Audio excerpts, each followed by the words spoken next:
Bogus bill બનાવી 30 કરોડના કૌભાંડનો થયો છે પર્દાફાશ અને 3 આરોપીની આ કેસમાં થઈ ધરપકડ। જામનગરની વાત કે જ્યાં એસઓજીની ટીમને કરોડોની કરચોરી કરનાર 3 આરોપીને પકડી પાડવામાં સફળતા મળી છે। આ આરોપીઓએ 83 જેટલી બોગસ પેઢી બનાવી 150 કરોડના વ્યવહારો કર્યા અને 30 કરોડથી વધુની કરચોરી કરી સરકાર સાથે છેતરપિંડી કરી। ત્યારે એસઓજીએ ત્રણેય આરોપીને કચ્છની આડેસર ચેકપોસ્ટ પાસેથી પકડી પાડ્યા છે।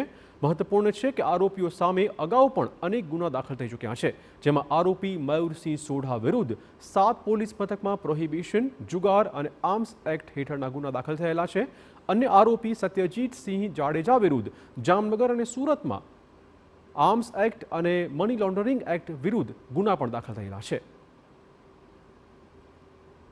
ત્યારે આને ઘરની જે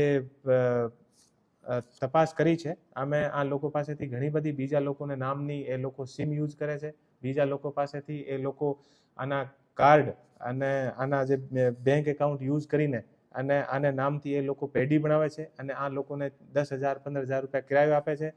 પછી આની જે પેઢી હોય એ પેઢીને એ લોકો બંધ કરીને અને ત્યાંથી ભાગી જાય। તો પોલીસે આરોપીઓ પાસેથી ગાડી, મોબાઈલ ફોન સહિતનો 14 લાખથી વધુનો મુદ્દામાલ કબજે કર્યો છે। એટલું જ નહીં, આરોપીઓની પેઢીઓની તપાસ કરાતા બોગસ સ્ટેમ્પ અને ડમી સિમ કાર્ડ મળી આવ્યા હતા। ત્યારે પોલીસે આરોપીઓએ કરેલા આર્થિક વ્યવહારો અને આ કૌભાંડમાં અન્ય કોઈ સંડોવાયેલું છે કે નહીં તે દિશામાં તપાસ આરંભી છે। ટોટલ 82 પેઢીના માધ્યમથી 150 કરોડનો ટ્રાન્ઝેક્શન ગેરકાયદેસરના બોગસ બિલ બનાવીને અને 150 કરોડના આસપાસનો ટ્રાન્ઝેક્શન કરીને અને લગભગ સરકાર પાસેથી 30 કરોડનો આઈટીસી યાની ઇનપુટ ટેક્સ ક્રેડિટ આ લોકો દ્વારા લેવામાં આવેલ છે।